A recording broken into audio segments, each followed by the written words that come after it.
1947, a workshop floor inside Nuffield Mechanisations Limited.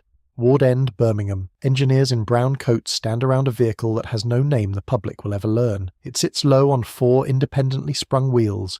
Its pressed steel body formed into a single shell with no separate chassis underneath it, its flat 4-engine mounted where a conventional upright motor should be. Twin sets of brake and clutch pedals face opposite directions, one for right-hand drive, one for left, as if the machine cannot decide which country it belongs to. It looked advanced. It looked sophisticated. It looked like the future of British military transport. It was none of those things. Within 2 years, this vehicle would fail its army trials so completely that the War Office would strip it for ideas, hand the remains to a different manufacturer, and start again from scratch. The project that replaced it would cost 3 times as much as its rival, and be withdrawn from service within a decade, and the vehicle that actually won, the one that rendered every government specification irrelevant, would be sketched in wet sand on a Welsh beach by a farmer who needed something to replace his American Jeep. That vehicle would go on to sell over 2 million units to more than 170 countries, serve in every British conflict from Korea to Afghanistan, remain in continuous production for 67 years, and become the most recognised utility vehicle on Earth. The forgotten prototype was called the Nuffield Gutty, and its failure was the best thing that ever happened to British motoring. To understand why the Gutty existed, you need to understand the problem Britain faced in 1945. During the war, American Willys MB and Ford GPW Jeeps had become the backbone of British military transport. Somewhere around 71,000 were supplied to British forces under Lend-Lease. The Special Air Service mounted them with twin Vickers K guns for deep penetration raids across North Africa. The Long-Range Desert Group drove them 500 miles behind Axis lines. 1st Airborne Division crammed 904 of them into Horsa gliders for the assault on Arnhem. Every battalion, every brigade, every headquarters in every theatre depended on them. Then, on the 21st of August 1945, President Truman terminated Lend-Lease with immediate effect. Britain could buy no more American Jeeps without spending dollars it did not have. The country was effectively bankrupt. Steel was rationed, fuel was rationed, foreign currency was almost non-existent, and every surplus Jeep in British service was wearing out with no prospect of replacement. The War Office and the Ministry of Supply issued a formal requirement. They wanted a car, 4x4, 500 weight, designated the FV 1800 series. The specification was extraordinarily ambitious. Independent suspension on all 4 wheels, 24-volt electrics, 6-foot wading depth, capability for airdrop by parachute, standardization on the new Rolls-Royce B-range military engine family, Arctic to desert tolerance, and they wanted it built entirely from British components. The contract went to Nuffield Mechanisations, the military division of Lord Nuffield's industrial empire. The man behind the suspension design was Alec Issigonis, then a Morris engineer who would later create the Morris Minor and the Mini. Issigonis gave the Gutty a torsion bar independent suspension system on all 4 wheels and an experimental 1800 cubic centimetre, horizontally opposed flat-4 engine producing roughly 40 horsepower. The gearbox had 5 forward speeds and a conventional 2-speed transfer case for selectable 4-wheel drive. The body was monocoque, meaning the steel shell itself carried the structural loads, with no separate ladder frame underneath. This was a radical choice for a military vehicle in 1947. It was lighter, it was more aerodynamic, and it was almost impossible to repair in a field workshop with a hammer and a welding torch. 3 running prototypes were built. 2 underwent army trials at the Fighting Vehicles Research and Development Establishment in Surrey. The trials revealed serious shortcomings. The experimental flat-4 engine was only ever a placeholder. The monocoque body cracked under the punishment of cross-country driving. The vehicle did not meet the standardization requirements the War Office had written into its own specification. The Gutty was not cancelled outright. It was absorbed.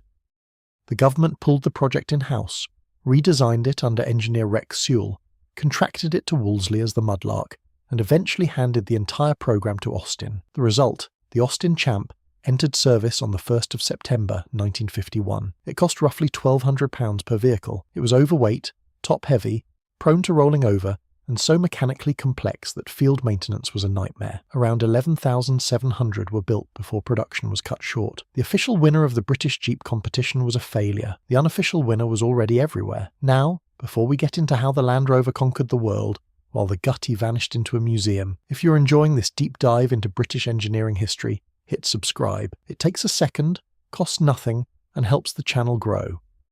While Nuffield's engineers were wrestling with monocoque shells and flat-4 engines in Birmingham, something far simpler was happening 200 miles to the west. Maurice Wilks, chief engineer of the Rover Company, was using a war surplus Willys Jeep on his farm at Newborough, on the island of Anglesey in North Wales. The winter of 1947 was brutal. The Jeep handled it. Nothing else could. When his brother Spencer Wilks, Rover's managing director, asked what Maurice would replace it with when it wore out, Maurice gave the answer that changed everything. He said he supposed he would buy another one, because there was nothing else. That gap in the market became a vehicle. At Easter 1947, the two brothers walked the sands of Red Wharf Bay on the east coast of Anglesey. Maurice drew the outline of a proposed British four-wheel drive utility vehicle in the wet sand with a stick. By autumn, the Rover board had unanimously approved the project. By September 1947, the first prototype was running. It was built on an actual surplus Willys Jeep chassis, powered by a Rover P3 1.6-litre engine producing 50 horsepower, with the steering wheel mounted in the centre like a tractor so it could serve both left and right-hand drive markets without retooling. The centre steering was abandoned almost immediately. It was cramped, awkward, and made hand signals impossible, but the core philosophy survived intact: simple, cheap, fixable, exportable. The engineering team that turned the concept into a production vehicle included Robert Boyle as chief engineer, Arthur Goddard as development engineer, Gordon Bashford on chassis design, and Olaf Popper who designed the galvanized box section ladder frame. The body panels were pressed from Burma-Bright, an aluminium-magnesium alloy sourced from the aircraft industry. Aluminium was in surplus because the aircraft factories were closing. Steel was rationed because everything was still being rebuilt. Maurice Wilks turned a national shortage into a design advantage. The aluminium body would never rust. It could be hammered back into shape by a village blacksmith, and it kept the vehicle light enough to work as a farm tool. On the 30th of April 1948, Rover unveiled the Land Rover at the Amsterdam Motor Show. Not the British Motor Show. Amsterdam. The message to the government was deliberate. This was an export vehicle. This would earn foreign currency. 3 pre-production examples were displayed. One gave live demonstrations in the grounds outside.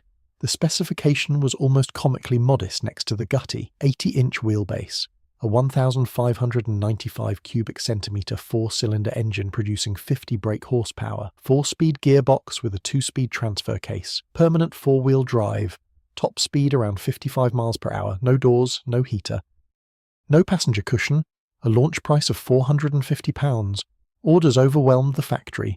3,048 were built in 1948, 8,000 in 1949, 16,000 in 1950. Spencer Wilks admitted in his chairman's report that Land Rover production might eventually exceed their car output. It did, at a ratio of 2 to 1, within 2 years. The British Army began buying Land Rovers in 1949, initially as a behind-the-lines utility complement to the Champ. The first major War Department order, signed on the 2nd of May 1949, was for 1,878 vehicles. By the end of 1958, the Army had taken delivery of more than 13,500 Series Is. The Champ, the official winner, was already being withdrawn. The Land Rover, the vehicle that had never met the original specification, had replaced it in practice.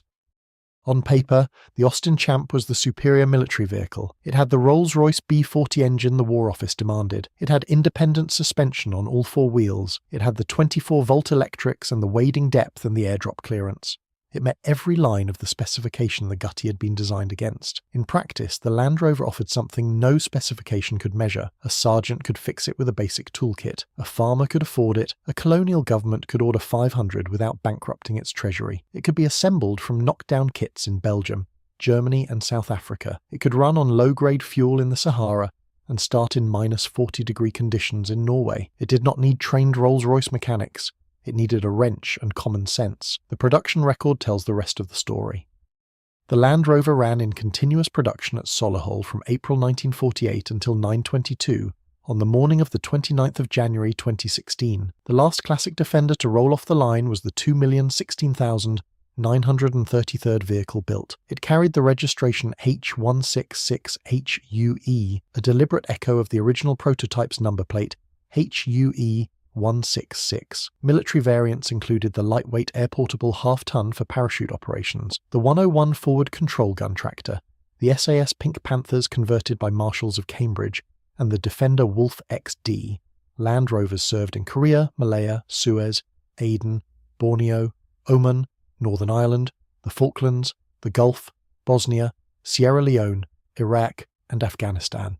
More than 170 countries bought them.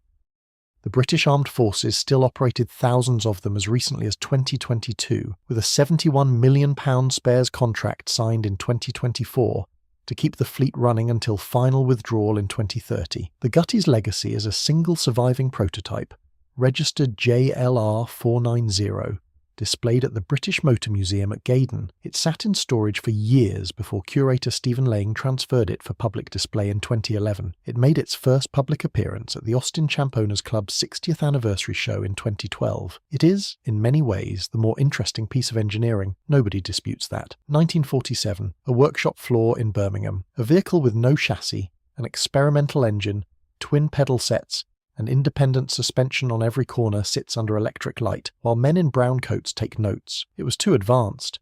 It was too expensive.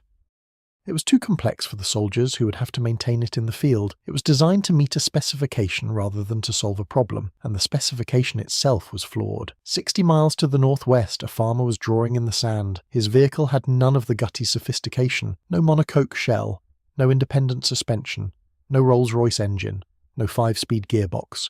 No airdrop certification. It had a ladder chassis, leaf springs, a modest 50-horsepower engine, and body panels made from leftover aircraft aluminium because steel was too scarce to waste. And it worked. It worked on farms in Wales and cattle stations in Australia. It worked in the jungles of Malaya and the mountains of Oman. It worked on the streets of Belfast and the deserts of Kuwait. It worked for 67 years without interruption, across 6 continents, in the hands of soldiers and farmers and aid workers and kings. The Nuffield Gutty tried to build a perfect vehicle.